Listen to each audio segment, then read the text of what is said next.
Bonjour à toutes et à tous. Cette capsule-ci portera sur la commotion cérébrale. Voici le plan de la capsule. Nous allons d'abord définir ce qu'est une commotion cérébrale, ensuite parler des symptômes et montrer comment faire un dépistage terrain. Selon Vienne, la commotion cérébrale est un processus pathophysiologique complexe affectant le cerveau, induit par des forces biomécaniques traumatiques. En d'autres mots, il s'agit d'un syndrome clinique caractérisé par une altération de la fonction cérébrale immédiate à un choc. De plus, la commotion cérébrale correspond à une anomalie qui est fonctionnelle et non structurelle.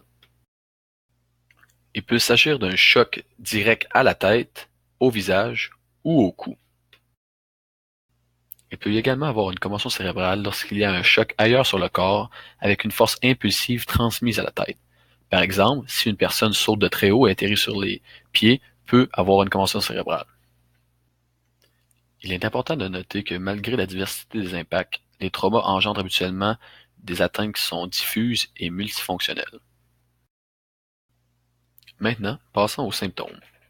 D'abord, une personne, suite à un traumatisme, peut être atteinte d'amnésie, c'est-à-dire de perte de mémoire, peut également avoir une perte de conscience, aussi peut être atteinte de céphalée, c'est-à-dire de maux de tête post-trauma.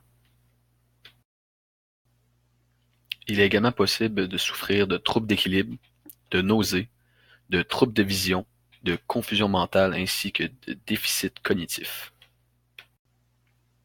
Évidemment, chacun peut réagir différemment, donc dès qu'il y a une raison de s'inquiéter, nous devons référer à un professionnel ou tenter un dépistage terrain. Donc, s'il n'y a pas de professionnel sur place, je vous propose 3 tests à faire pour s'assurer s'il y a une commotion cérébrale ou pas. D'abord, le test d'équilibre. Demandez à la personne d'être en appui sur 2 pieds, ensuite sur un pied, et ensuite un appui tandem, c'est-à-dire un pied devant l'autre, et regardez s'il est en mesure de les effectuer. Ensuite, le test de coordination. Il s'agit de l'épreuve douanée, qui est simple, demandant à la personne d'éloigner son bras, fermer les yeux et d'essayer de toucher son nez avec son index. Finalement, le test de cognition, qui consiste en 3 petits tests. Le premier, l'orientation temporelle, qui consiste à demander à la personne la date, le mois, l'année, le jour de la semaine et l'heure dont il se situe.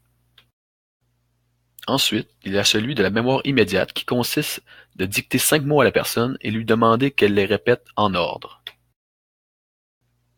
Pour celui de la concentration, nous demandons à la personne de dicter l'alphabet ou les mois de l'année à l'envers.